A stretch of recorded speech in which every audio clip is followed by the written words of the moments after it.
The food supply system is a little bit out of whack. As panicked consumers stock up on certain supplies at grocery stores, shelves are left empty, but experts say it's not because there's a problem in the supply chain. We're really encouraging consumers to try and stick with your regular eating habits because we have plenty of food supply.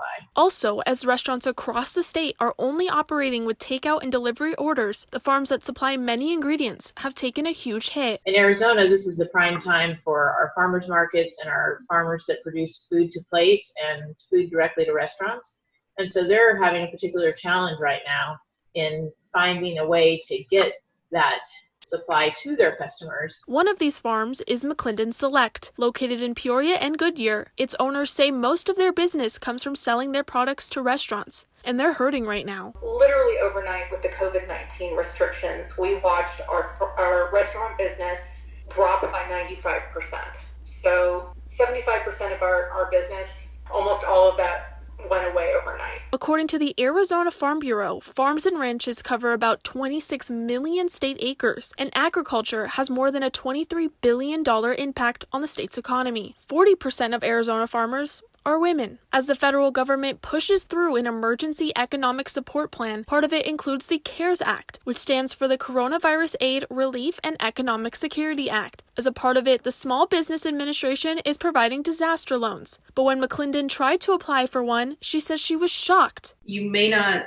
submit an application if you are one of the following businesses. The third one down is farm.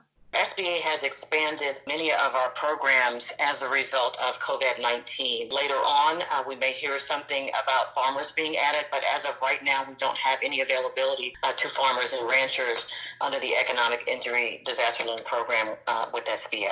For now, the SBA is referring farmers to the U.S. Department of Agriculture, which allocated $9.5 billion for agriculture producers under the CARES Act. When McClinton reached out to the USDA on how she can access these funds, she learned the only relief available was weather-related, which does not apply to her business. When asked by Cronkite News to comment, the USDA says, quote, USDA is actively monitoring all agriculture commodity markets during the COVID-19 national emergency. The U.S. food supply chain remains safe and secure, and we are committed to ensuring America's farmers, ranchers, and producers get through this pandemic. We are swiftly evaluating the authorities granted under the CARES Act and will leverage our programs to alleviate disruption as necessary. End quote. What I don't see from either the USDA or from any other source is a voice for small agriculture. I feel like that is being left out. And while it may be, my farm is a very insignificant player in that, if you look at the totality of what small agriculture does in this country, it's enough to be disruptive. McClinton was eligible to enroll in the Paycheck Protection program, which is designed to keep small business employees on payroll. However, McClinton says she's worried about the cost of caring for the farm. It will be nice, yes, to be able to keep our employees for 8 more weeks, but I don't know how we're going to cover our overhead while we do that. For now, McClinton Select is forced to just wait and hope for the best. The cost of letting our farm die will be so expensive and so prohibitive to get it back into a place where we could plant again someday. In Phoenix, Alexa Fuenmayor, Cronkite News.